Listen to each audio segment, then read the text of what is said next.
बिलावल साहब ने कहा कि अगर इंतहा पसंदी तहरीक इंसाफ छोड़े तो सियासी रवैया अपनाए तो कोई रास्ता निकल सकता है। क्या इस बयान को किस नज़र से आप देखते हैं, वो क्या रास्ता हो सकता है?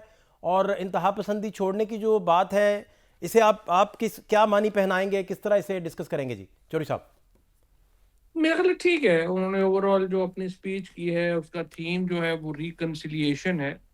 बाकी तो देखिए ना, जो वो तकरीर कर रहे हैं तो जाहिर है उन्होंने कोई अपना चूरन भी बेचना है कि ये इंतहा पसंदी है, ये है वो है। ये तो कोई उन्होंने अपने समझिए कि लोग खुश भी तो करना होता है ना लोगों को, या कुछ करने को, तो वो उसको आप इग्नोर कर दें और सिर्फ इस चीज़ को आप देखें कि उनकी जो सारी स्पीच है उसका थीम जो है वो रिकन्सिलिएशन है। सो मैं ये समझता हूँ कि इस वक़्त जो वो बात की है उन्होंने, वो इसी पेराए में है जो हम बात कर रहे थे। ये भी एक बड़ी अच्छी बात है कि देखिए, आपसे कुछ हफ़्ते कबल जब हमने ये मामला शुरू किया था डायलॉग का, मुफ़ाहमत का, टेम्परेचर नीचे लाने का, तो कोई इतने टेकर नहीं थे इसके।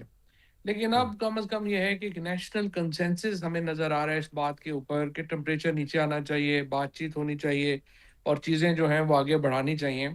तो आई थिंक बिलावल साहब की स्पीच को भी इसी पैराए में ही लेना चाहिए, और हमने खुद भी अभी आसिफ जरदारी साहब से दरख्वास्त की है मुलाकात की।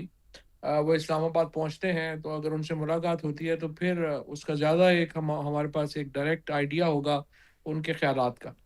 अच्छा, आप मुलाकात करेंगे तो फिर आप समझते हैं कि मेन रोल फिर इसका मतलब जरदारी साहब का, बिलावल साहब का होगा लेकर चलने में इस सारे मामले को, इस मुद्दे को? देखिए, मेन रोल तो ज़ाहिर है कि एस्टेब्लिशमेंट है, हुकूमत है और इमरान खान है। तीनों ही पार्टी हैं और तीनों का ही बड़ा मेन रोल है। जो पीपल्स पार्टी है वो भी अहम राय है इस वक़्त गवर्नमेंट की। सो नून लीग और पीपल्स पार्टी समझें कि हुकूमत को रिप्रेज़ेंट करती है। एस्टेब्लिशमेंट का रोल तो है ही है।